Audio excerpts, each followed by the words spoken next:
Welcome to my mommy's podcast. This podcast is sponsored by Olipop, a company reinventing the idea of soda. It's no secret that most things that we think of as soda are not so great for your body, with the massive amounts of sugar and often added artificial ingredients. But Olipop is a new kind of soda that tastes just like the sodas we grew up with, but unlike other sodas, it's packed with natural ingredients that are actually good for you and that help keep your gut happy too. They have delicious, nostalgic flavors like vintage cola, classic root beer, orange squeeze, cherry vanilla, and strawberry vanilla. Strawberry is my current favorite, but I really enjoy all of their flavors. And they use functional ingredients that combine the benefits of prebiotics, plant fibers, and botanicals to support the microbiome and to benefit digestive health. There's also a massive difference in the sugar content. Their vintage cola has just 2 grams of sugar, compared to a regular cola that has 39 grams of sugar. All of their products are non-GMO, vegan, paleo, and keto friendly, with less than 8 grams of net carbs per can. And they're so confident that you will love their products as much as I do, that they offer a 100% money-back guarantee for all orders placed through their website. We've worked out a special deal just for Wellness Mama listeners. Save 15% off of your purchase. I recommend trying their variety pack if you want to find what flavors you love the most. This is a great way to try all of their flavors, and you can grab it at drinkolipop.com/wellnessmama, or use the code wellnessmama to claim the deal. That's drinkolipop.com/wellnessmama. And you can also find them in many stores, including Kroger, Whole Foods, and Sprouts. This podcast is sponsored by Wellness. That is my new line of natural and good for you personal care products. That's wellness with an E on the end. When I realized years ago that there weren't any great natural personal care products that worked as well as the conventional options, I set out to create ones that weren't just comparable, but better. And from there, we've created hair care that nourishes and protects your hair rather than stripping it with harsh detergents like many other types of hair care. We created a toothpaste that works with your mouth, not against it, to develop healthy teeth and gums. And our dry shampoo is my go-to on busy days and after workouts. We also have a natural hand sanitizer that does not dry hands and some exciting new products to come, so stay tuned. All products are based on the idea of working with your body and not against it, filled with nourishing ingredients rather than harsh detergents or chemicals. I would love for you to try them and feel and see the difference for yourself by going to wellness.com. That's WELLNESSE.com. Hello, and welcome to the Wellness Mama podcast. I'm Katie from wellnessmama.com and wellness.com. That's wellness with an E on the end. And this episode is all about the only 4 doctors that you will ever need, and about challenging our belief systems. And this may be an interesting wild ride for some of you guys listening. I'm here with Paul Chek, who is a world-renowned expert in the fields of corrective and high-performance exercise kinesiology, stress management, and holistic wellness. He's been in this world for over 37 years, and he has a unique integrated approach to treatment and education. He's also incredibly well-read and incredibly well-spoken. He's the founder of the Chek Institute and a coaching program by the same name. And he's the host of the podcast, Living 4D with Paul Chek. And this conversation is very wide-ranging. We talk about the only 4 doctors that you will ever need, the 4 categories that no philosophy can be reduced below, mainly happiness, movement, diet, and quiet. And we go into a lot of aspects of motherhood, of health, and then more importantly, our mental belief systems and the thoughts that we have internally and how those drastically affect our health. He talks about his name it, blame it, tame it technique, how to address some unconscious beliefs that can have a big impact on our life, and a whole lot more. Extremely, extremely wide-ranging episode. I learned a lot. I think it will be very educational and somewhat challenging for some of you guys listening. And I would encourage you to listen to it with an open mind, and I would be curious to know your opinion. But without further ado, let's join Paul. Paul, it is such an honor. Welcome, and thanks for being here. My pleasure. Thank you. I'm very excited to share with you, and I love your podcast. So when Penny told me you reached out, I said, yes, I'll do that one for sure. Well, I am so excited and honored to finally get to chat with you. I've known of you for so long, and I have in my notes from researching you that you start your day at 3 or 3:30 in the morning. Did I read that right? Yeah, pretty much consistently. That's the only way I can, with a family and a business and lots of people after my time and coaching people and writing books and courses and interviews and podcasts. I found the only way that I can create sacred space for myself to do my spiritual practices is to get up before the birds wake up. And so I come in here and ground myself and do my prayers and spiritual practices of various types. And then I do research either for my own personal and spiritual development or for my book or for podcasts. And then usually the kids show up with Angie to say good morning around 7:30, somewhere between 7:30 and 8. And then I shift gears to being in the world. And being a parent, it's a busy world for sure. Mm-hmm. And you have been, speaking of that, in this health and wellness world for a long time and teaching and prominent longer than many of us have been in this world at all. And someone recently that I really respect said that if he could only work with one practitioner ever, you would be the top of his list. And Cool. So I'm very excited to share some of your work today. I hope there will be follow-up episodes at some point in the future, but I think to start broad, for people who aren't familiar with you, I would love if you could walk us through. You have a saying about the only 4 doctors you'll ever need. I would love if we could start there. Yes. What happened was many years ago, probably around 2005, I have an institute, and it takes most people about 7 years to complete the education I developed. And it's a multidisciplinary program. So we have doctors and chiropractors and osteopaths and physical therapists and acupuncture, everything you can imagine, because it's a multidisciplinary program. But some of my instructors and some of the smartest people I've ever met in my life in my system started coming to me and saying in their own words the same thing. And what they were saying was, Paul, you have taught us so much, and we have such a comprehensive system of evaluation.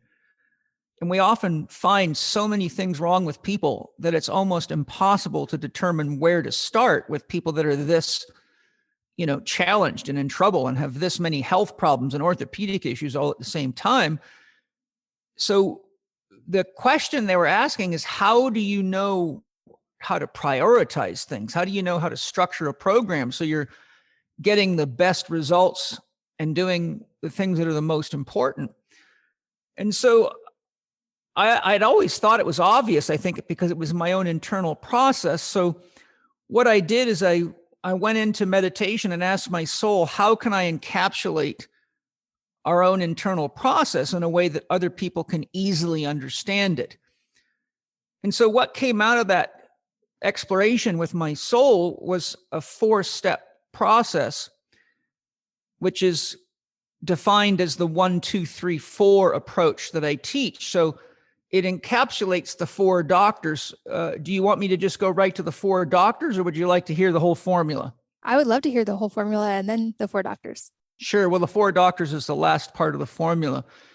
So the 1 means no matter who comes to you for help, the first thing you got to do is find out what their one love is that they love enough to change for. So what is a dream bigger than their crisis? Jerry Wesh, a famous psychologist, says, if you have a big enough dream, you don't need a crisis. And that really stuck to me because I saw in my life, whenever I was working with someone who had passion, whether it be playing golf or their sport or a grandmother that really wanted to get over her pain because she likes to play with her grandchildren, those people healed quite efficiently and followed directions and got great results. But when people did not have a dream that was big enough to carry them and create meaning for them, that they could build goals around, and I could structure goals around, then they just floundered. It was as though seeing a therapist was just something they had to do to continue workman's compensation or to maintain their sort of victim mentality or have an excuse for not participating in life. So I found, because for years I owned a physical therapy clinic, like you said, I've been doing this a long time. 37 years is a long time. And so I've spent a lot of time in the professional medical environment. And I found that when people came to me without a specific dream, goal, or objective, that the first thing I had to do was help them find that, or their therapeutic commitment was almost non-existent. So first we identify what is it that you love enough to change for, which we call your dream. What is your dream for your life right now? And how can my help as a therapist or a coach support you in that? 2 relates to the 2 forces behind the universe that create all that exists in the universe, which is yin, the feminine, and yang, the masculine. So with the 2, my students are taught how to do a very comprehensive assessment and look at the ratio of yin anabolic life force energy versus yang catabolic factors and activities in their life. So for someone, for example, that's an athlete, they may have a lot of yang activity because they're training very hard, but they may be sleep deprived, which is our primary source of free yin, feminine, anabolic tissue restorative energy. So even though the assessments that I teach are very comprehensive and take several hours to complete, ultimately what we're looking for is what is the ratio between anabolic and catabolic balance. And from there, we take that information and we break it down, and we have to then make choices. So once we know what the dream is, we also know what baseline health is. So we look at the evaluation to say, how far is this person from just baseline health, what it takes to just be a healthy human being and live in a field of gravity and meet the basics of daily life. Once we meet that, we can say, okay, now we can get you ready for climbing Mount Kilimanjaro, winning your CrossFit competition, whatever it might be. But inevitably, all people, with rare exceptions, get themselves into trouble because of the choices they've made. And choices are the products of beliefs. So what I find is that we have to look at the beliefs or the ignorance. Many people just don't know how to lift weights properly or how to eat properly that led to the situation. And so what we have to do is make choices. So the number 3 in my system, 1 is one, love or your dream. 2 is anabolic, catabolic balance. 3 is the 3 choices that you have in relationship to any person, place, or thing. And my research showed there is only 3 choices. The optimal choice is the one that's best for you and everybody on your dream team. Your dream team is anybody that's supporting you in accomplishing your dream goal or objective. So for example, if someone's a triathlete, they think they're doing it all by themselves, but I remind them, who's cooking your food for you? Who's watching your kids while you're spending all these hours training? Your wife. So if you don't include your wife on your dream team, your relationship with your wife is going to probably be in trouble because you're overly oriented toward the I of yourself and think that you're the one responsible for making it all happen. I say things like, who built your bicycle? Who repairs it when it's damaged? So yeah, the optimal choice being the one best for you and everybody on your dream team. The suboptimal choice is the one that's usually giving you instant gratification, but causes some kind of problems in your dream team relationship, such as staying out training and not letting your wife know you'll be late for dinner, or taking steroids and not letting your coach know or your family know. Those are the examples of suboptimal choices that usually create the illusion that it's somehow going to contribute to your success, but almost always comes back to bite you. The third choice has a positive and negative correlations, and that's do nothing. So the first choice is the optimal. The second choice is the suboptimal. The third choice is to do nothing. There's 2 positive uses for do nothing. One is to call a timeout when you can't stay connected at the heart with somebody that you're having a discussion with, or an argument with, or some kind of conflict with. And so I teach people, when you feel that you can't stay connected at the heart, call a timeout and ask to reconnect when you can stay centered at the heart, or you're going to probably damage that relationship if you keep going.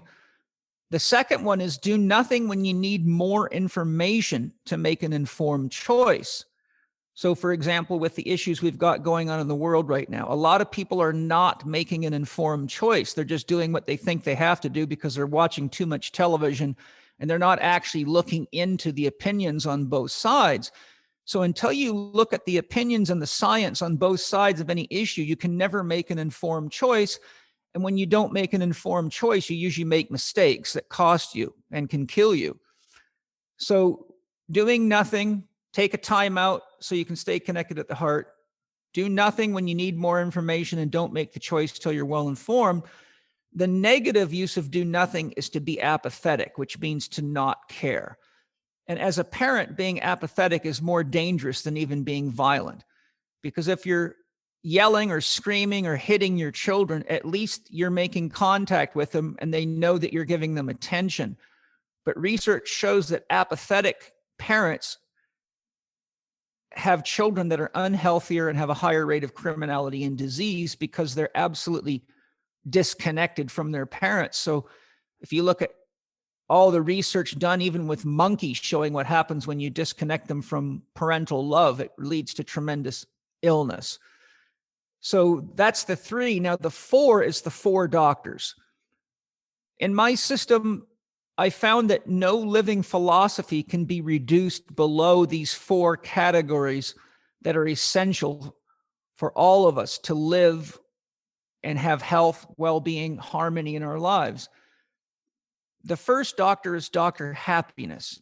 Dr. Happiness is the chief physician.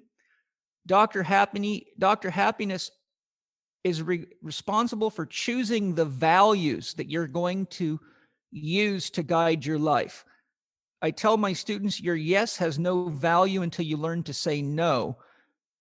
And if you don't have core values, you don't know when to say yes or when to say no. Someone hands you processed garbage food, you eat it. Someone gives you alcoholic beverages that are full of additives, preservatives, colorings, and chemicals, and you drink it.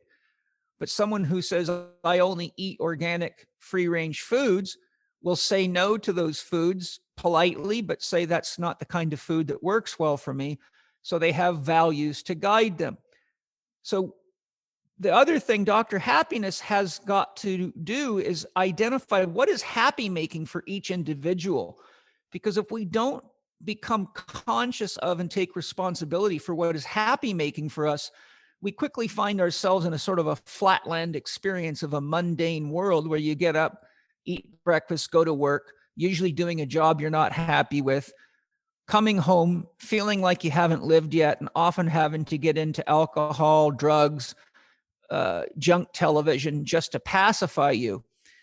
So we really need this awareness of what is it that I need to do each day or each week that's happy making for me, whether it be singing, dancing, playing, painting, creating. But those things should be what I call unbound play without an outcome objective. Because if we keep orienting ourselves to an outcome objective, then we actually are always caught in this mode of having to accomplish something. And that leads to fatigue, because the more times you have to accomplish something, the more the control factor is involved. And as Chip and Dan Heath showed beautifully in their book, Switch, we can develop control fatigue. Mothers suffer a lot from control fatigue because they have to manage so many tasks and activities and schedules, but they don't take time for themselves to be free of all that responsibility. And so if we don't get clear on what is happy making for us and choose activities with no objective outcome, we burn out. So then Dr. Happiness is responsible for the other 3 doctors. So Dr. Movement says, what do I need to keep myself physically healthy with regard to movement? And what do I need to be aware of with the movement of my emotions and the movement of my mind, so that those don't get stale or overstimulated to the point that it causes stress, elevates cortisol, and leads to addictive tendencies? Dr. Diet says, what do I need to eat for my individual unique needs? Dr. Diet does not believe in diets. Dr. Diet believes in an intimate relationship with yourself and having a relationship with your body and listening to how it responds to any input, be it food, drink, smoke, drug, otherwise. But we always have to be aware that our body is a living dynamic system that changes its needs from meal to meal, literally. So for example, sometimes I need to eat like a vegetarian, say when I'm on off days of training and I don't have a lot of physical stress, my body can be happy as a vegetarian and may want to eat that way. But for 2 days after a heavy deadlift session, my body craves animal flesh because it needs those resources for repair, for hormones, etc. But if a person says, I'm going to be a vegan, and they don't pay attention to what their body wants, then they walk around telling everybody how great their diet is, but can't explain why they're tired and feel lousy all the time. If someone's a overly meat eater, then they can just toxify their body, become too acidic, end up with fungal infections, parasite infections, and again, tell everybody how great their diet is. But both of those camps are not listening to their body. So Dr. Diet is really all about having an intimate relationship with your body and no diet dogma, but focusing on quality as more important than quantity. Then we have to also remember that the physical body feeds on food, but the emotional body feeds on emotions. So Dr. Diet is also where you become aware of what kind of relationships are or are not supporting you, be they persons, places, or things. So if your job is causing you emotional stress and you're sure you don't really want to do it, and I ask you, look into a crystal ball and tell me what your life and your body looks like a year from now if you stay in that job, most people say, I feel like I'm going to get sick just thinking about it. And I say, well, how long ago did you feel that way? And they say, well, 5 years ago.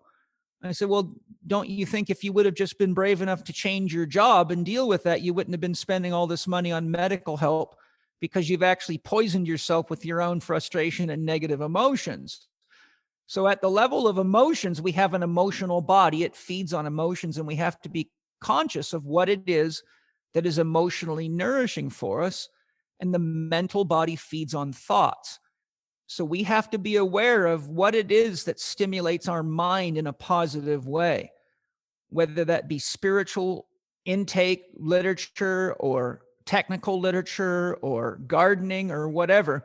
If we don't have an intimate relationship and pay attention to what we do with our mind and how we use our mind, then we get into habit patterns and makes us look like the average person in society. And as Carl Jung said, the average man can never be successful because by definition, they're average. And most people don't have any awareness of their mental diet. They just take in junk after junk after junk and watch garbage television and believe what they see on their phone and kind of just a bad diet of stinking thinking. You know, when you look at the research shows that the average person thinks 90,000 thoughts a day. And researchers identified that approximately 90% of those thoughts were negative. And so when you look at the average person, you can see from that research statistic, and Deepak Chopra cited the negativity portion of it, you can see that people aren't conscious of what they're feeding their mind. But your mind is the most powerful creative force on your body. Your mind and your emotions are linked. It's only because of emotions you can feel the ramifications of a thought, and your body is the interface between mind and emotions that allows you to have that experience. So if we're only conscious of the diet we eat as food, but we're not conscious of the diet we take in emotionally and mentally, we can be eating great food, but confused as to why we don't feel good or why we're having illnesses or diseases pop up. And I would say at least 50% of the cases of people that see me come to me with health problems and have a good diet, but they don't have a good emotional or mental diet. Dr. Quiet is the chief of rest and introspection. That's where we make sure we have enough rest to meet our physical demands. So sleep, active rest is a type of rest for athletes. It means doing your sport at a significantly reduced intensity so that you're not burning yourself out and disrupting recovery. Passive rest is doing another activity that doesn't compete with your primary activity. So for example, a competitive martial artist or runner could use swimming as passive rest because it's still restorative, still maintains fitness, but doesn't stress their primary systems and therefore the ability to recover. Sleep, I talked about. And then Dr. Quiet is also the domain of introspection, looking into yourself, really looking honestly at your choices, your beliefs, your behaviors. So Dr. Quiet is the domain of the soul, the relationship with the inner self, and anything to do with growing that part of yourself. So in a nutshell, it's impossible to be a healthy 3-doctor person. Somebody who's got a good movement program, a good diet, and gets enough sleep, but does not have any happiness practices in their life will find themselves unhappy. Someone who's happy and moving and sleeping, but not eating well will get sick eventually. No matter which way you go, you cannot reduce well-being to less than those 4 doctors. So what I taught my students in a nutshell is first you have to identify a dream or they're not going to follow the program and they're not committed. Then you've got to identify the imbalances, looking at them from the perspective of anabolic and catabolic, and we analyze 29 body-mind systems to do that. Then we have to show them where they need to make choices to first achieve baseline health. And the only way they can make healthy choices is to have values for Dr. Happiness, Dr. Movement, Dr. Diet, and Dr. Quiet. And when those things are in place, it's extremely rare for a person not to achieve their objectives, find health and well-being, and turn the challenges that brought them to the Chek professional into an opportunity that then becomes a gift for everybody watching. I love how beautifully you systematize that. And I think I've learned one of these lessons very much firsthand the last couple of years, in that I've been in the health and wellness world now for 15 years. And for a lot of years was going through Hashimoto's and struggling with weight loss, especially after kids. And I had, in many ways, the diet part dialed in and movement and supplements. And I had spreadsheeted everything and talked to every expert, but I didn't have that mental piece dialed in. And I've realized, and I've talked about the physical side quite a bit on this podcast, and about how, like you said, there's that personalized aspect and our bodies are constantly adapting, and we each do have to figure out and dial in for ourselves what that diet looks like, the movement, and the constant change of cycling and adapting. And that is a very important key. But the one that I ignored for a long time was that mental and emotional and spiritual aspect. And I learned firsthand just how profound that was when I finally addressed that side, and without changing the diet or the movement in any drastic way, all of those things started to resolve. In fact, I now eat more food and have lost almost 100 pounds. And wow. So it was an extremely profound change. I think also that part is very difficult, especially for a lot of moms, because of the busyness of motherhood. And I love that you said that poisoned with negative emotions. I think that's a really important key to dial in on. And I would love to go deeper on how to break that cycle, because I think that's a sticking point for a lot of people. And that, especially for the moms listening, those quiet and happiness components can be really difficult to dial in. So if someone maybe is recognizing for the first time that role of the negative mental diet and those emotions, what are some of the ways they can begin to become aware and start to move in a positive direction? Well, that begins right with number 1, because people that are trapped in that most often do not have a clearly stated dream and values to support it, which means they're not taking time to do something specifically to nourish themselves. This is not only is this one of the traps of motherhood, it's one of the traps of the Abrahamic religions, because they teach you to give yourself away to the other. And that leaves, in Christianity, is vile to women. If you study the Bible, it's women are second-class citizens, and I can give you a long list of how Christianity is dangerous to women. But the point that I'm making is that when a woman or a mother has a clear dream, and if her dream is to raise her children but not lose herself in it, and to have some health and vitality, then she must get clear on what is happy making for her. It might be, I need to get to an aerobics class 3 times a week, or I need to have time for yoga. Whatever it might be, it could be just time to meditate or time to read things she wants to read. And once she identifies that, then she can speak to everybody on her dream team, from her mother and her father, to the spouse's mother and father, to the family.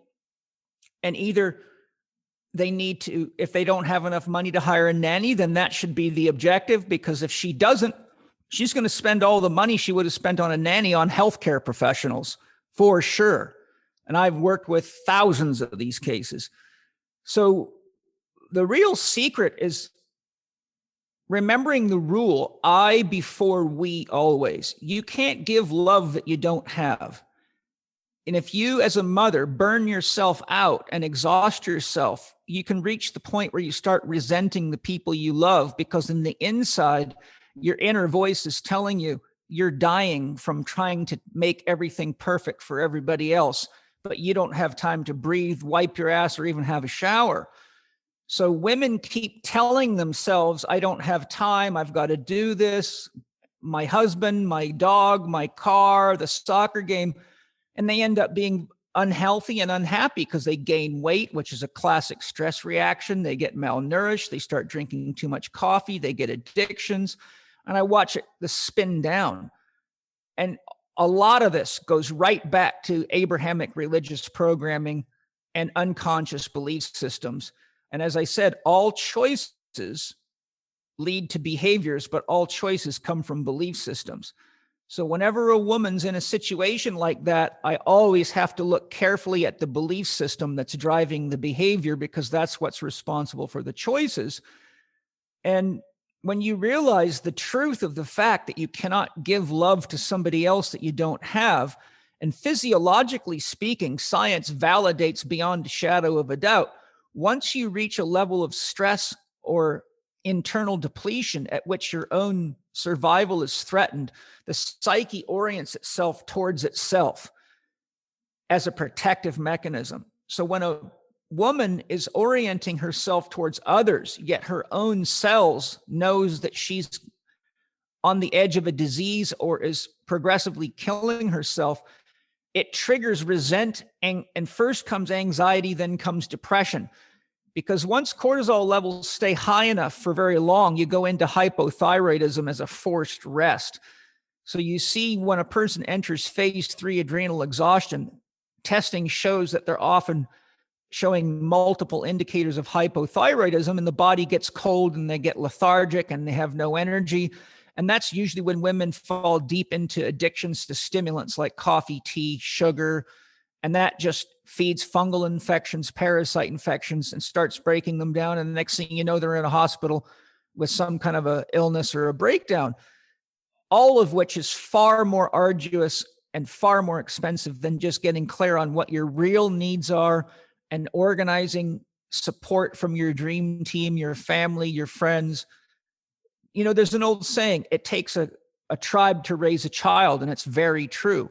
I have 2 wives, and many times they've discussed how incredibly tough it would be if Angie was alone, who's the actual mother of the kids, without Penny's help. And Angie's a very busy professional woman, a highly skilled shaman and therapist. And Penny works to support her. We have a nanny.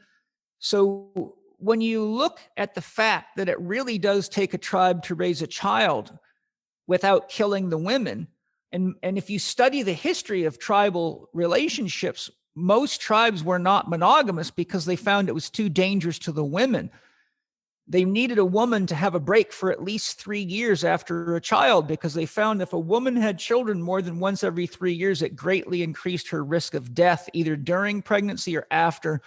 And they told men, you are not allowed to have sex and get a woman pregnant for at least 3 years. Therefore, you can have sex with any of the other women in the tribe. So multiple partner relationships in a lot of tribes was to protect the women from men that were too needy and couldn't get support elsewhere.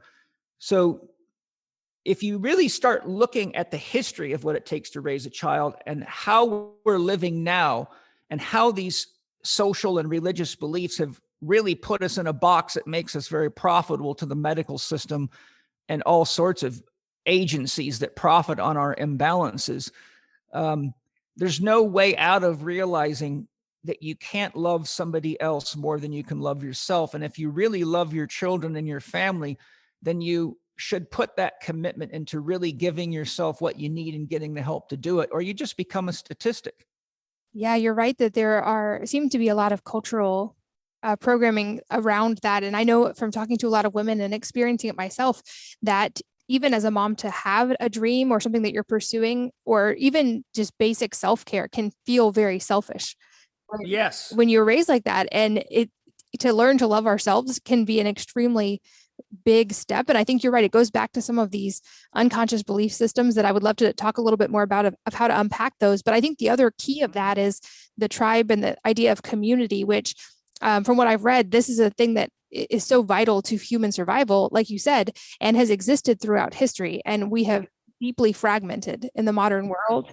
And I know I just see the data side, which is that without strong community and strong relationships, like that's such an important factor. It's more important than not smoking. It's more important than exercising. It's more important than any of the foods we put in our body. Yet in modern society, we ignore that so much. And every time I talk about community, I have people push back and say, well, how do you even do that in the modern world? How do you find that?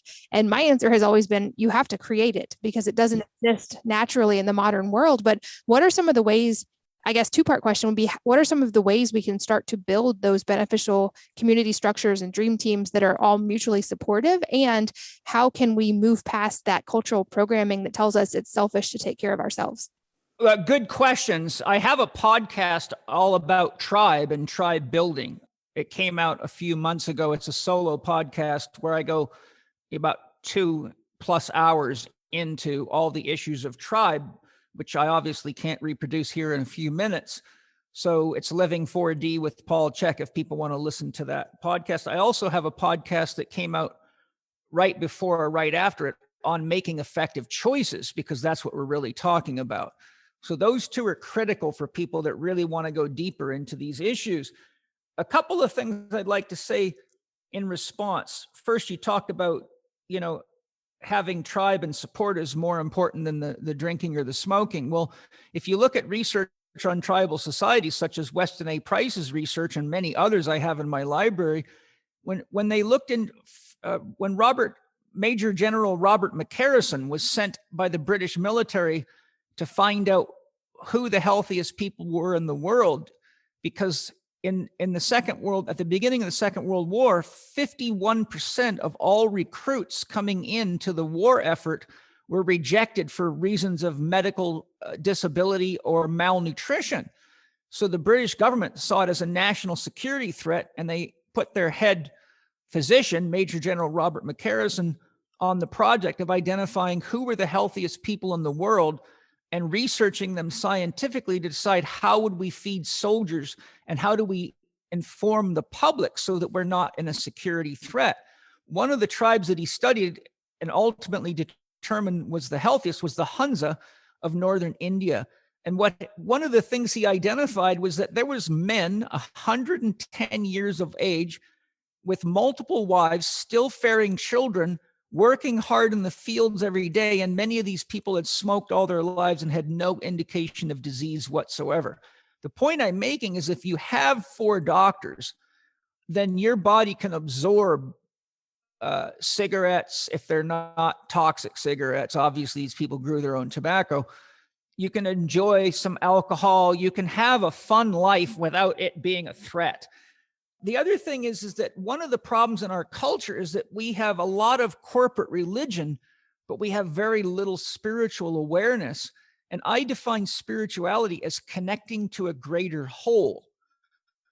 So a lot of mothers, for example, don't even have time to go out in their garden and be barefoot because they don't make time to do it. So if you connect to your garden, you've connected to a greater whole. When you connect to your friends, you've connected to a greater whole. When you study the mystics of your own religion and realize different viewpoints and get out of the dogma. Rumi said, no man can get to God until he becomes a heretic, which means as long as you're practicing dogma, you're not really worshiping spirit or God. You're just worshiping words written on a paper.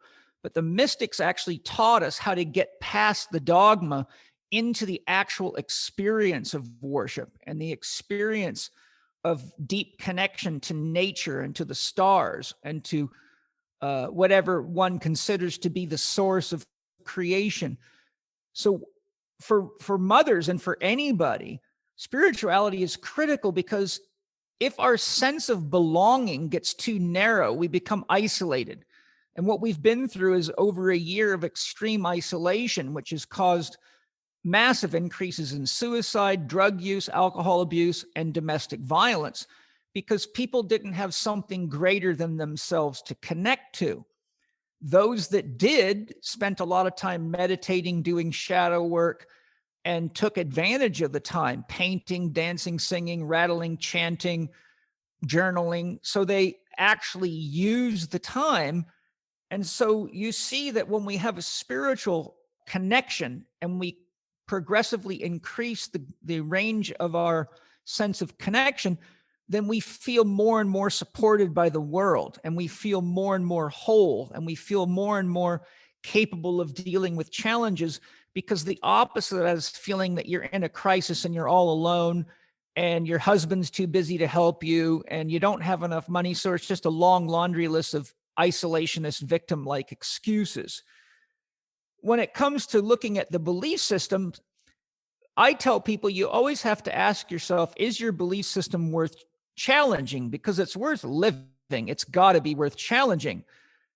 Would God really burn you in hell, for example? If God is the source of all that is, that means everything that is comes directly out of source. Therefore, burning someone in hell is God burning itself in hell, which makes for a very unintelligent God model.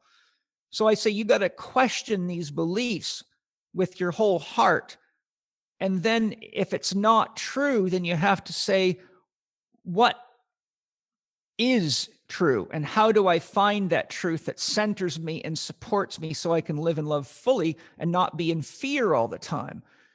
So one of the approaches that I teach is a technique I learned from studying Stanley Krippner's work, who is a famous psychologist, depth psychologist, an expert in mythology, and an expert in psychedelic therapy. He was a very deep man. He died recently, but he gives a technique called name it, blame it, and tame it. So if a person has a thought like I'm all alone, or nobody loves me, or I'm never going to get the help I need from my husband or my family, or we're always going to have money problems, you name it. You say, there's my money demon, or there's my I'm alone demon. You can call it, whatever you want, demon Bob, and then you blame it. Whenever demon Bob shows up and starts telling me that my husband's too busy for me, I start to feel anxious inside and I get sad because I really need more of his love and support, and so do the kids. Then you tame it. You say, hello, demon Bob. Thank you for reminding me that I have an opportunity to share my feelings with my husband and let him know what my wants, feelings, and needs are, and see if we can find a healthy compromise so that we're all getting what we need and we all feel supported and we can all work together to find a solution. If you don't name it, then it stays in your unconscious. You just walk around brooding and people are depressed. And how many times have you seen someone that was anxious or depressed and said, well, what's going on? And the answer is, I don't know. That means they're being affected by something that's unconscious. All neurosis is a compensatory illness. It means you're compensating for something that you haven't identified, but it may be in your unconscious. It may be coming through your gene line. For example, if you come from a family line of neurotic, anxious women or men, you may not know why you're neurotic and anxious all the time, but until you start doing spiritual investigations and look into your family tree and addressing those feelings and say, there's that demon of anxiety again. Once you look at it, you're now changing it, because as soon as you look at it, you put light on it. And now it's not in the unconscious. It's now objectified and it's in the conscious, so you can work with it there. So once we bring it up into the conscious and we name it and we blame it, we do the same thing I teach people that have addictions to food. So you eat the chocolate chip cookies because you love them, but you keep associating them with something sweet and tasty that you really like. But how about if you were honest about what happens when you eat it? And instead of seeing a chocolate chip cookie, you see a swollen abdomen, lots of gas and pimples and a foggy mind. So once you name it, there's the gas, the pimples, and the bloating, and you tame it. Let me find something else that tastes just as good and is just as fun to eat, but doesn't give me gas, pimples, and bloating. Then you're learning how to bring the unconscious into the conscious and change the behavior so that you can be dream affirmative and life affirmative. Otherwise, you just excuse yourself right into the jail of addiction, which is loss of freedom. For anyone to truly have freedom in their life, they have to engage their own unconscious, identify what the limiting beliefs and behaviors are, and work with them in a conscious way, or they will always be a puppet on an invisible string. Carl Jung said to people coming to him with chronic challenges that his primary function as their therapist was to identify what their unmet task is. Almost everyone with a big challenge in their life has an unmet task, such as being honest with my husband, or being honest with myself, or not working so much, or changing my diet, but not making excuses about it and doing it. So once we meet the unmet task, we free ourselves of a lot of resistance. Rudolf Steiner said, whenever people have chronic challenges of any type, it's the function of the doctor and the therapist to identify what their secret story is. So the secret story can be something like, nobody loves me. I'm all alone. I have to do this because Jesus sacrificed himself for everybody, so I've got to sacrifice myself, not realizing that's a story. It's a teaching story. So if we don't take the time and the effort to really look at the beliefs that are driving the choices that lead to the behaviors, then we spend tons of money externalizing ourselves and trying to sell our problems to doctors and therapists who are usually no healthier than we are, and just throwing pills and quick fixes and palliative care, not addressing the real issue, but addressing the symptoms. And you get enough of that stuff going in you, and you can toxify yourself with vitamins and supplements. I've seen that happen many times. And drugs that are in the name of medicine. So that's sort of an encapsulation. I mean, my approach is much more comprehensive in its global sphere than that. But in a podcast like this, I could say anyone that applies what I've just said can change their life radically with that simple approach. I'll make sure your two podcast episodes that you mentioned are linked in the show notes for you guys listening. I've listened to one of them and definitely recommend it. But I think the thing that really stood out to me in what you just said is the importance of challenging belief systems. And that was a thing I actively ignored for most of my life. I loved your quote about, if it's worth living, it's worth challenging. And for me, this became a very tangible thing when I started realizing it. And I sat down and made a list of all the things I thought I would say I believed with certainty. And then I, point by point, very systematically challenged each one by researching and reading alternative viewpoints, realizing that I had this fear around doing that. And I realized if this thing I believe is true, then researching the other side will only give me empathy and compassion and understanding for people who believe different. And if I'm wrong and I'm living my life based on this, it's worth knowing and researching and challenging. And it definitely can be an unnerving process if you've never done it. But I think it's one of the most impactful things I've ever done in my life. And now is a regular yearly practice for me to actually reevaluate, like, what are the things that are still on that list? And what does that then mean for my life? But I think this is also a thing that's not really woven into our society. We're not ever taught to challenge things. In fact, if anything, through the school system, certainly we're taught not to challenge things. So that alone seems like a huge step for most people, just the idea of recognizing and then challenging what you hold as core beliefs. Our education system teaches us what to think, not how to think.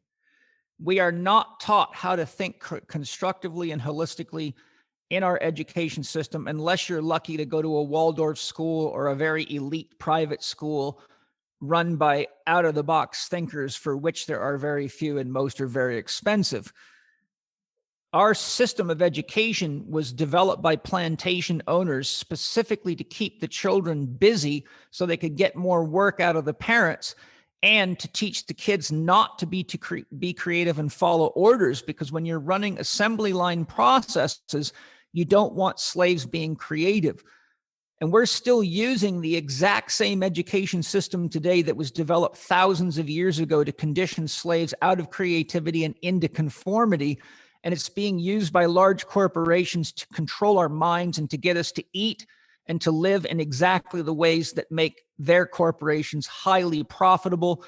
And you can see that with the level of addiction to video games, to television, to media.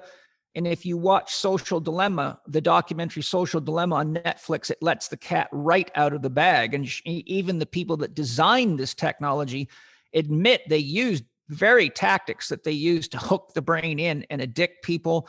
And they said, we let a dragon out of the bag and now we don't know how to get it back in. And interestingly, all the key developers of social media will not allow their own children to use it. Wow.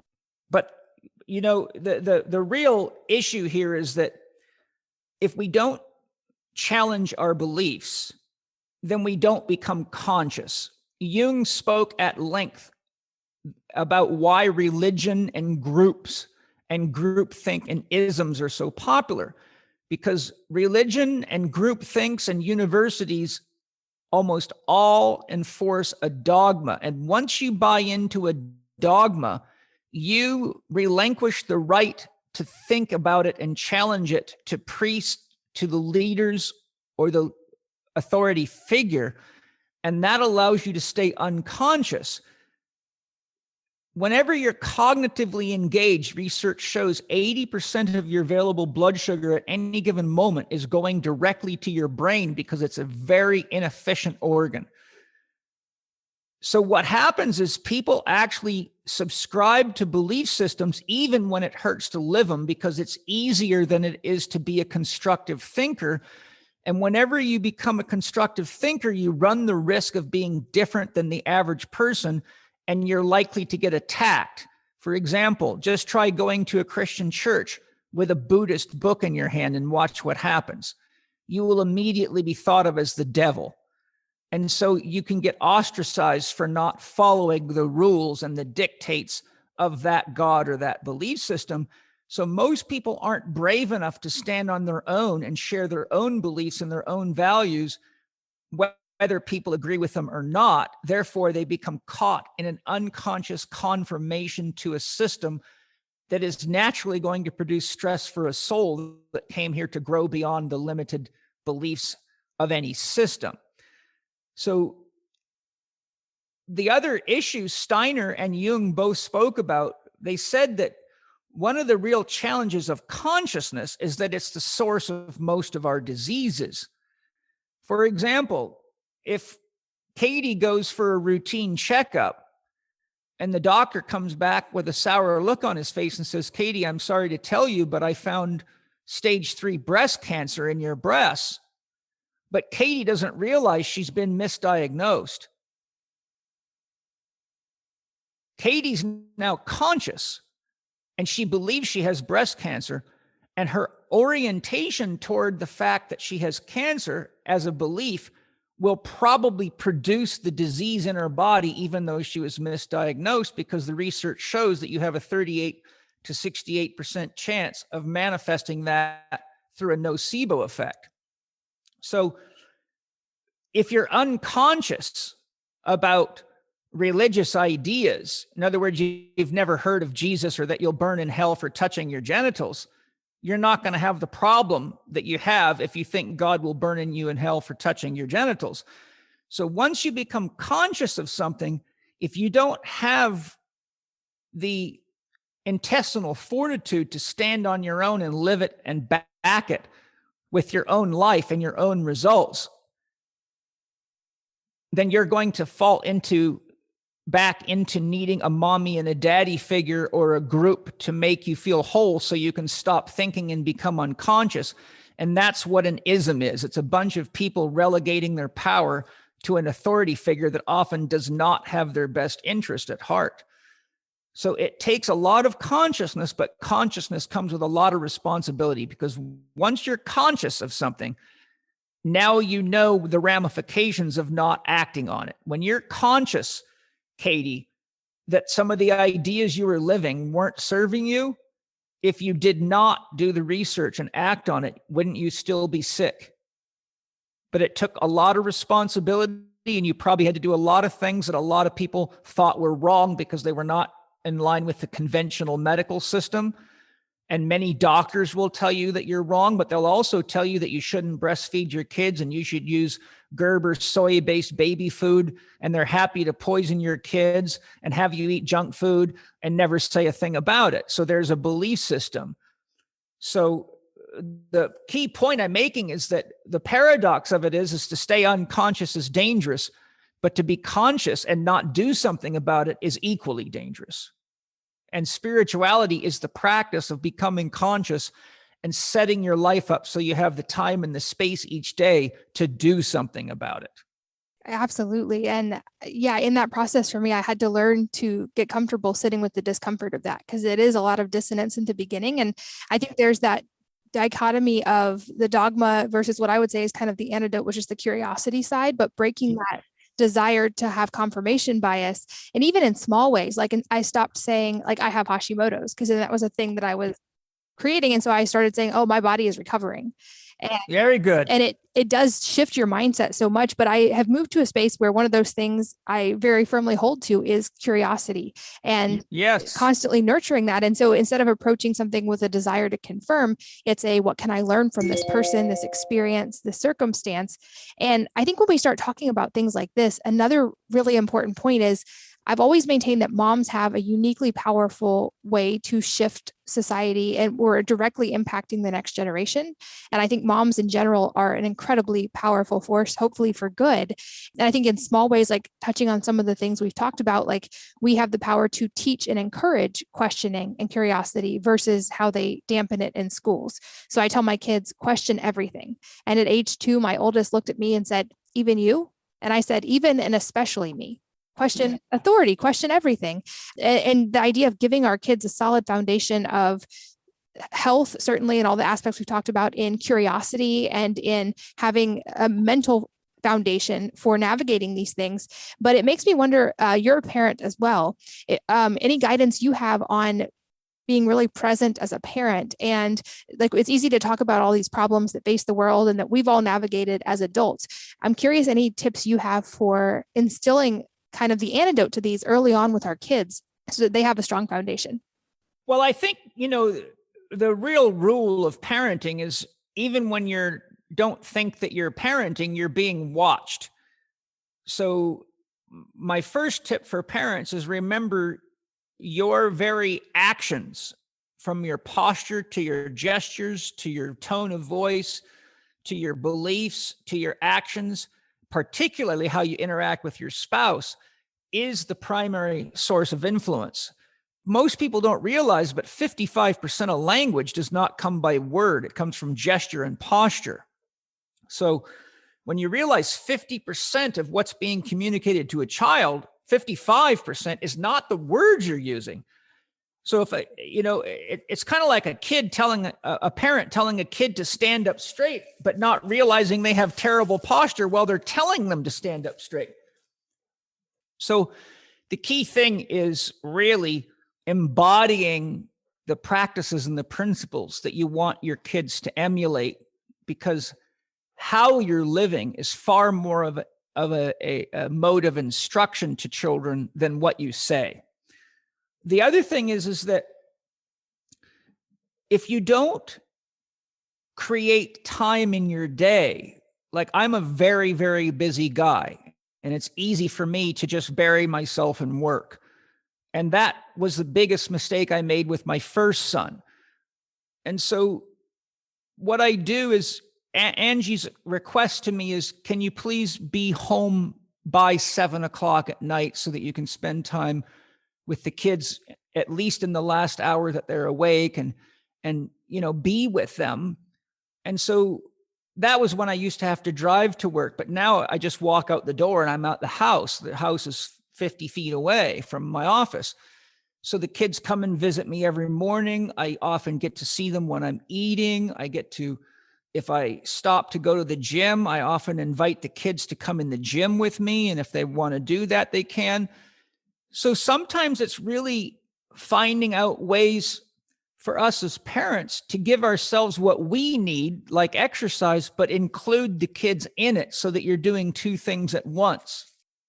I think we also have to be very careful to filter the media streams they're using, particularly when kids get to be about 7, 8, 9, 10, and they've got enough technical savvy to start finding, pornography and violent stuff, because they don't have enough ego yet, enough intellectual consciousness to differentiate truth from not true. So, young kids can actually think that you can just shoot people and they'll pop back up again.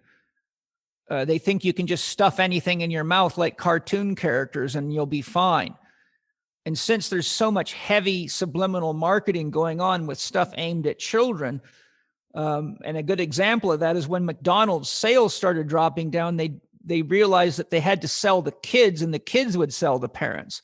So they organized around Happy Meals and they started giving toys away, and their sales shot back through the roof because the kids drove the parents crazy trying to get to those Happy Meals and toys. So there's just a simple example.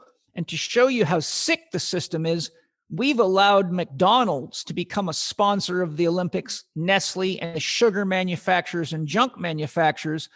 So when people are watching and kids are watching sporting events, they're getting their minds bombarded with this belief that athletes eat this kind of crap, which is rarely the case unless they're dangerously trapped in that themselves and they become patients for people like me. I think also one of the things I had to learn, that I learned through the mistakes with my first son, is that we don't want to constantly load kids up with objective outcomes. We don't want to make school and study and tasks so stressful that the child begins to have to orient itself towards whether or not it's going to get punished or whether or not it's going to be loved or approved of if it doesn't get a certain grade. Steiner says you should never expose kids to mathematics or reading until they're between 7 and 10 years of age, because the instant you do that, it orients them toward their left brain. And a child's brain starts as a right brain dominant brain system. And that goes on until about 7 years. From 4 to 7, there's a progressive integration of the left brain. But the right brain is all about wholeness. It's how all the things fit together. So what we've got now is an education system that produces PhDs that know everything about nothing, because they don't know how a vaccination fits in with the rest of the world or the rest of your life, or how a drug might lower your cortisol, but we don't look at what raised it in the first place. So we end up with this very left brain oriented approach to parenting, which pushes a kid out of their sense of connection and wholeness, and then leads them to this urgency for accomplishing objectives and meeting standards and goals before they've had a chance to live and to play. And so so what's happened is we now have kids having a midlife crisis as early as 18 years of age, which shouldn't happen until you're in, your late 40s, early 50s.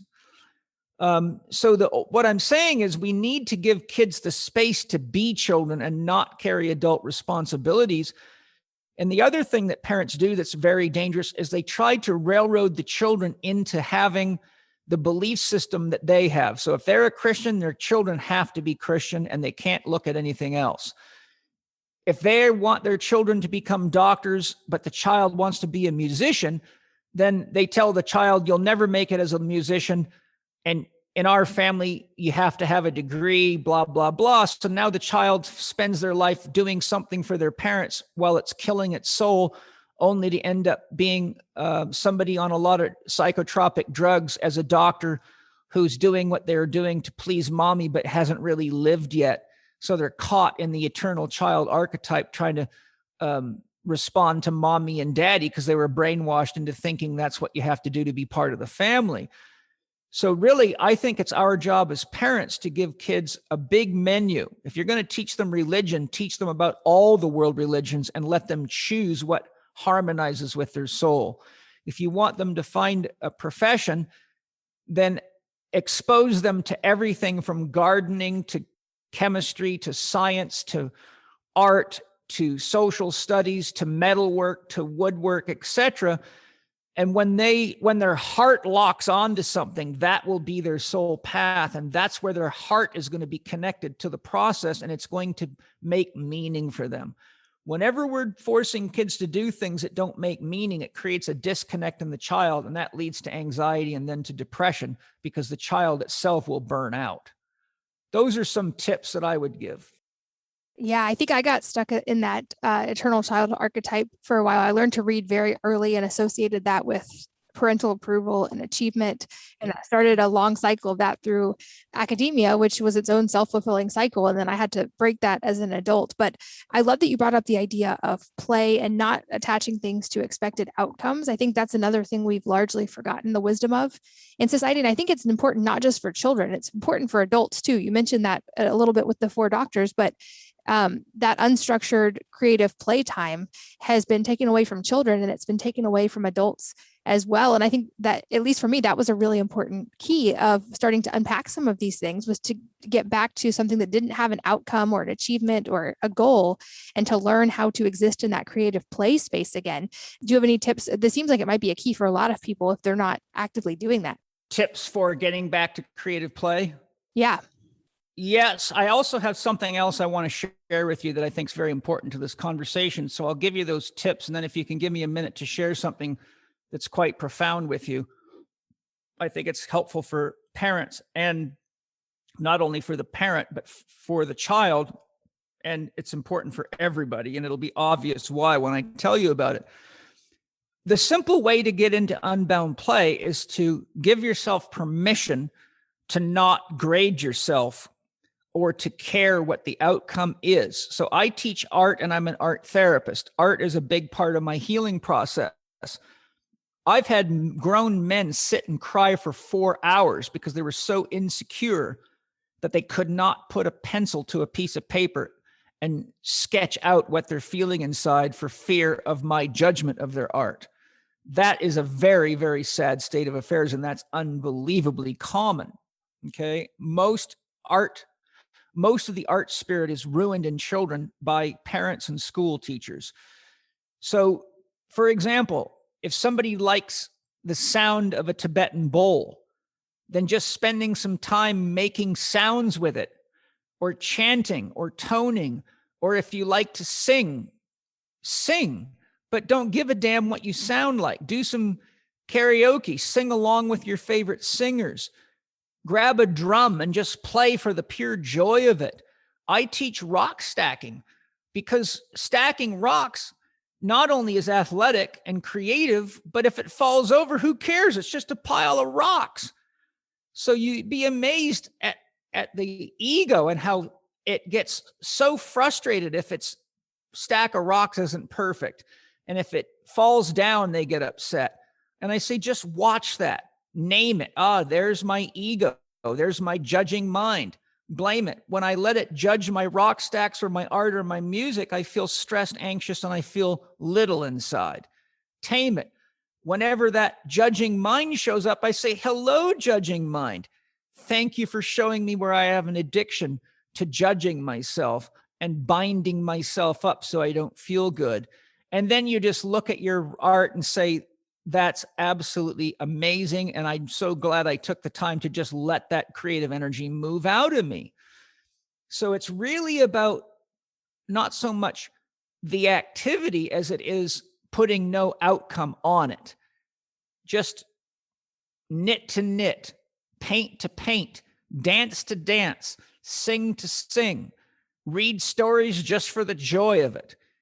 And give yourself permission to disconnect from having to produce an outcome, or you never stop the judging process and you're always going to risk suffering control fatigue.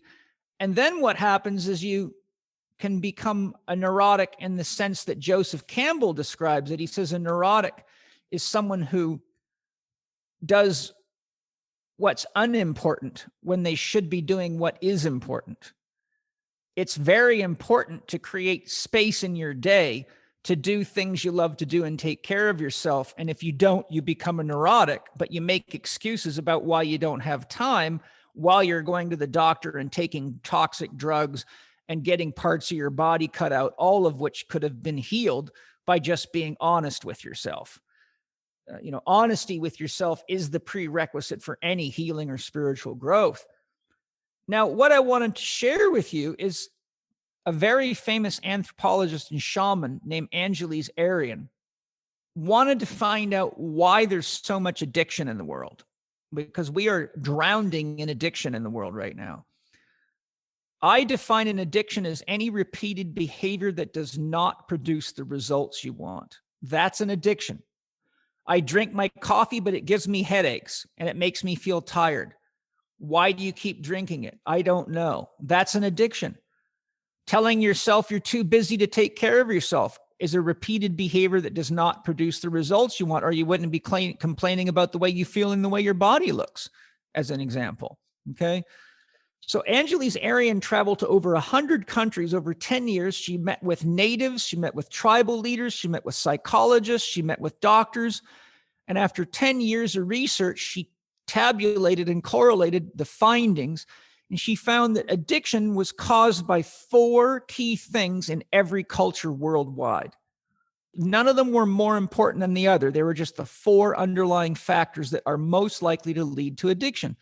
Number 1 is perfectionism. Whenever your parents raise you to believe that you have to do something to a certain level of perfection, or you're not going to be loved or accepted by them or the group, the church, the school, whatever, you're going to produce a high likelihood of addiction. Focusing on what's wrong. Whenever kids are raised by parents who are oriented toward what the child is doing wrong, more than they're oriented towards supporting the child and inspiring it and congratulating it for what it does right, you're going to trigger off a higher likelihood of addiction.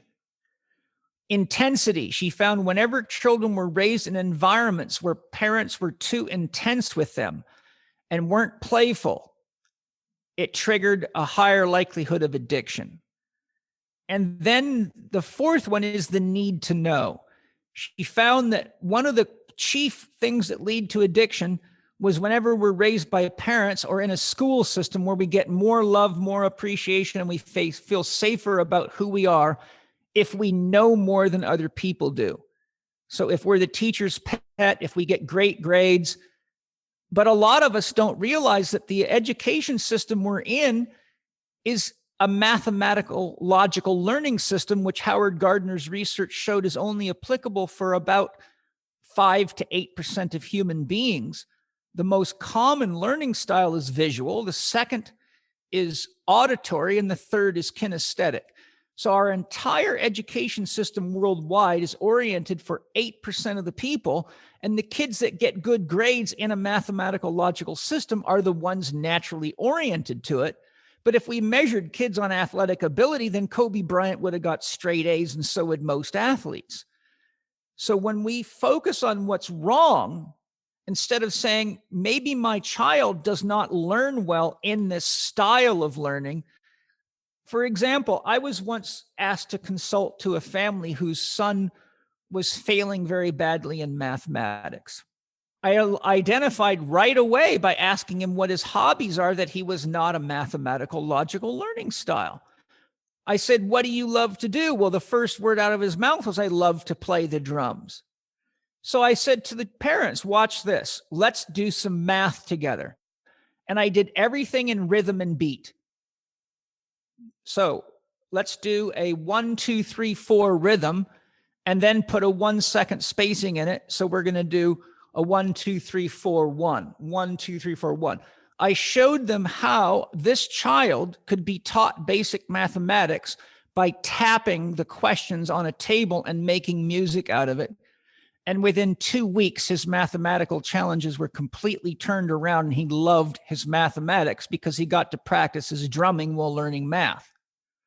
Okay, so if we are not careful and we induce perfectionism, if we focus on what's wrong, we're too intense, and we teach people that they're not safe unless they know more than everybody else, we set them up for addiction. And once a child is in a state of addiction, they've lost their freedom, And now they get labeled everywhere they go, and their life begins to collapse day by day, and they become just like the average adult in the world, which doesn't look good for our future. Wow, that was a great explanation and such a succinct explanation of the roots of that. There's so many directions. I would love to still go with you. I hope you'll do another round one day because I want to respect your time. I know you have a hard stop as well. Anytime I can support you in the world, that's what I do. This podcast is sponsored by Olipop, a company reinventing the idea of soda. It's no secret that most things that we think of as soda are not so great for your body, with the massive amounts of sugar and often added artificial ingredients. But Olipop is a new kind of soda that tastes just like the sodas we grew up with, but unlike other sodas, it's packed with natural ingredients that are actually good for you and that help keep your gut happy too. They have delicious, nostalgic flavors like vintage cola, classic root beer, orange squeeze, cherry vanilla, and strawberry vanilla. Strawberry is my current favorite, but I really enjoy all of their flavors. And they use functional ingredients that combine the benefits of prebiotics, plant fibers, and botanicals to support the microbiome and to benefit digestive health. There's also a massive difference in the sugar content. Their vintage cola has just 2 grams of sugar, compared to a regular cola that has 39 grams of sugar. All of their products are non-GMO, vegan, paleo, and keto friendly, with less than 8 grams of net carbs per can. And they're so confident that you will love their products as much as I do, that they offer a 100% money-back guarantee for all orders placed through their website. We've worked out a special deal just for Wellness Mama listeners. Save 15% off of your purchase.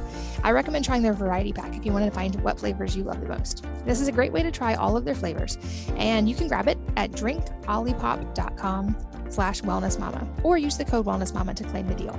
That's drinkolipop.com/wellnessmama. And you can also find them in many stores, including Kroger, Whole Foods, and Sprouts. This podcast is sponsored by Wellness. That is my new line of natural and good for you personal care products. That's wellness with an E on the end. When I realized years ago that there weren't any great natural personal care products that worked as well as the conventional options, I set out to create ones that weren't just comparable, but better. And from there, we've created hair care that nourishes and protects your hair rather than stripping it with harsh detergents like many other types of hair care. We created a toothpaste that works with your mouth, not against it, to develop healthy teeth and gums. And our dry shampoo is my go-to on busy days and after workouts. We also have a natural hand sanitizer that does not dry hands and some exciting new products to come, so stay tuned. All products are based on the idea of working with your body and not against it, filled with nourishing ingredients rather than harsh detergents or chemicals. I would love for you to try them and feel and see the difference for yourself by going to wellness.com. That's WELLNESSE.com. In an effort to respect your time, a couple questions I love to ask at the end are if there are a book or a number of books that have had a profound impact on you, and if so, what they are and why. And I've heard enough of you to know you might have an unconventional answer to this question, but I'm curious to ask anyway. Well, right on the other side of that wall is over $500,000 worth of books. I have an extremely comprehensive library. I've studied thousands of books. And I think for myself, there's so many books I could give you, but when I ponder that question, the one book that comes up for me, because it's me you're asking, is a book called Stalking the Wild Pendulum by Itzhak Bentov. When I read that book, I was overjoyed because Itzhak Bentov is the inventor of the pacemaker. He was the first man to scientifically investigate the physiological and psychological effects of meditation. He was a remote viewer. He was a very, very deep spiritual man. And that book was the first book to scientifically explain spirituality and spiritual practices and how things like meditation affect us, what a spirit is, what a diva is, what God means, and many, many other things, how consciousness functions and what it is from a scientific perspective. It showed the range of human perception and why it is that we can talk to plants and have relationships with angels or the spirits of trees, and it put it in scientific language. So what I found is whenever I had left brain students that thought me and my shamanic modes were weird and made them insecure, I had them study Stalking the Wild Pendulum by Itzhak Bentov. And most of them came back to me going, I am so sorry that I was so negative in class towards you about some of these things, because now I understand them. So I think for most people that want to have a more scientific understanding of consciousness and spirituality and perceiving the invisible, that book is really special. I just read that one recently and would second your recommendation. I'll link to that in the show notes as well as a lot of your work. I know we've touched on a lot of things that you've written and podcasted about, so I'll include links there as well. Any parting advice you would like to leave top of mind with the audience today? Well, I think if I had some parting advice, I would just simply say, life is for living. And if you're not having a good time, then you need to really look carefully at your 4 doctors and say, why am I choosing not to have a good time? You see, children say, I have to. Adults use the words, I choose to. We don't have to stay in a marriage. We don't have to stay in a job. We don't have to do anything.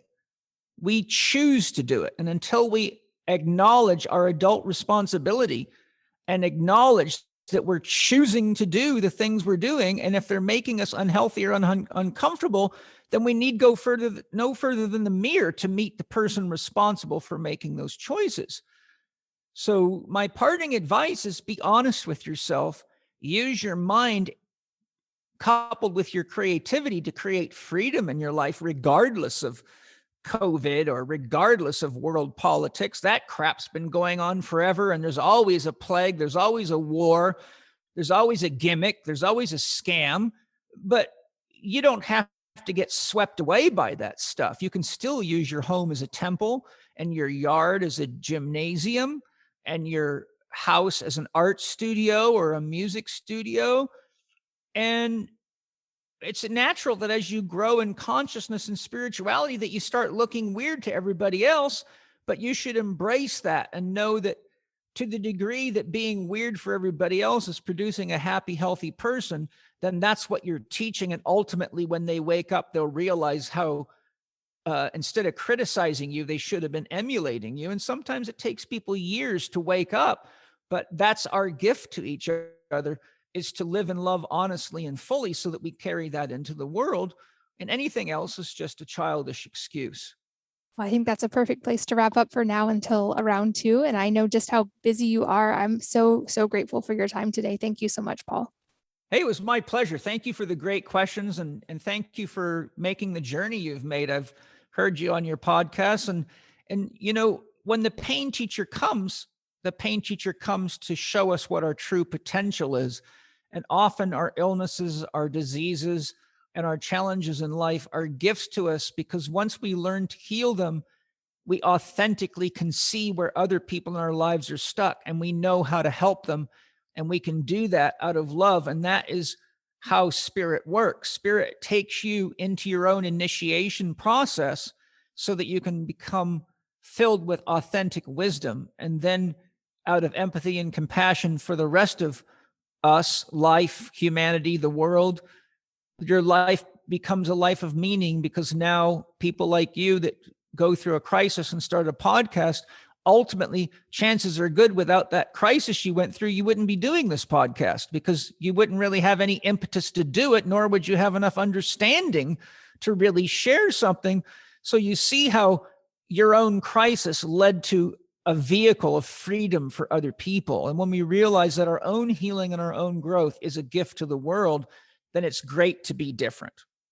Perfectly said. Thank you so much. And thanks as always to all of you for listening and sharing your valuable time and energy with us today. We're both so grateful that you did. And I hope that you will join me again on the next episode of the Wellness Mama podcast. If you're enjoying these interviews, would you please take 2 minutes to leave a rating or review on iTunes for me? Doing this helps more people to find the podcast, which means even more moms and families can benefit from the information. I really appreciate your time, and thanks as always for listening.